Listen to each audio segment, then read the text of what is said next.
जय श्री कृष्ण, जय श्री कृष्ण, जय श्री कृष्ण। जय राधा रानी की जय, जय सिया रामचंद्र की जय, जय वैष्णो माता की जय, जय खाटू श्याम की जय। आज আমি শ্রীমদ্ ভগবদ গীতার 7ম অধ্যায় বিজ্ঞান যোগ শ্লোক 2 পাঠ করছি।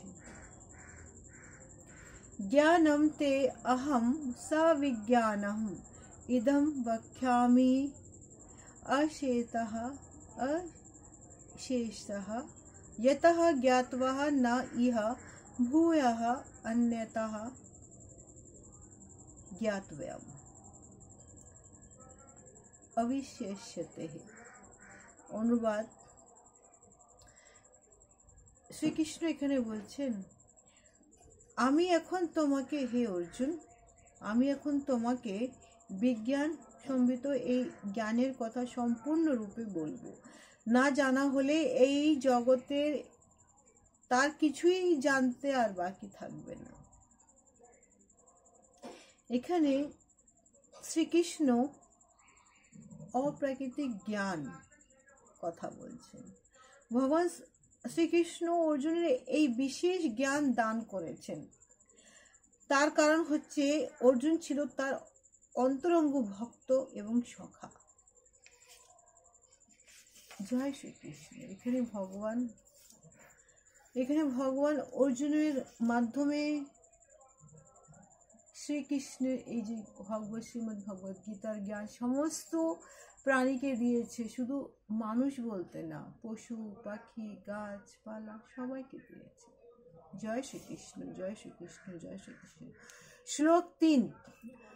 মনুষ্যানাহং সহস্রেষু কশ্চিৎ যত্ততিঃ সিদ্ধয়া যততাম অপি সিদ্ধনাম কশ্চিৎ মাম বেতি তত্ত্বঃ।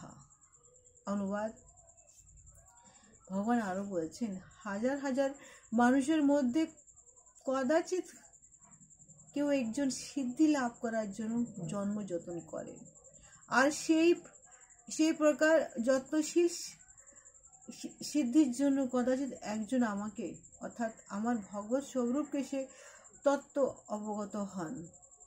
তাৎপর্য হচ্ছে এখানে এটাই কি, মানব সমাজ, নানা রকমের মানুষ, হাজার হাজার মানুষ মধ্যে শুধু একমাত্র একজন কি দুজন কেবল আত্মতত্ত্ব, দেহতত্ত্ব এবং পরমতত্ত্ব সম্বন্ধে অবগত হওয়ার জন্য পরমার্থ সাধনের যথার্থ প্রয়াসী হয়। আমরা তো সাধারণ মানুষ, যারা শুধু মানুষ, পশুর মতন জন্মাচ্ছি, এই খাচ্ছি যাচ্ছি, জীবন কেটে যাচ্ছে, তারপরে একদিন চলে যাচ্ছে।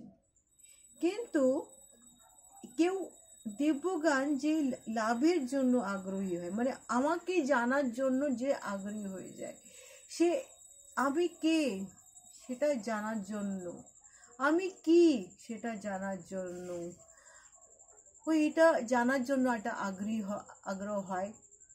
যেখানে শ্রীকৃষ্ণ হচ্ছেন পরমেশ্বর ভগবান, সব কারণের কারণ, আদি পুরুষ গোবিন্দ। তার দ্বারা জড় স্থূল ইন্দ্রিয় দ্বারা কখনই শ্রীকৃষ্ণের জানতে পারা যায় না। ভক্তের ভক্তিতে প্রসন্ন হয়ে শ্রীকৃষ্ণ স্বয়ং মানুষকে ধরা দেয়।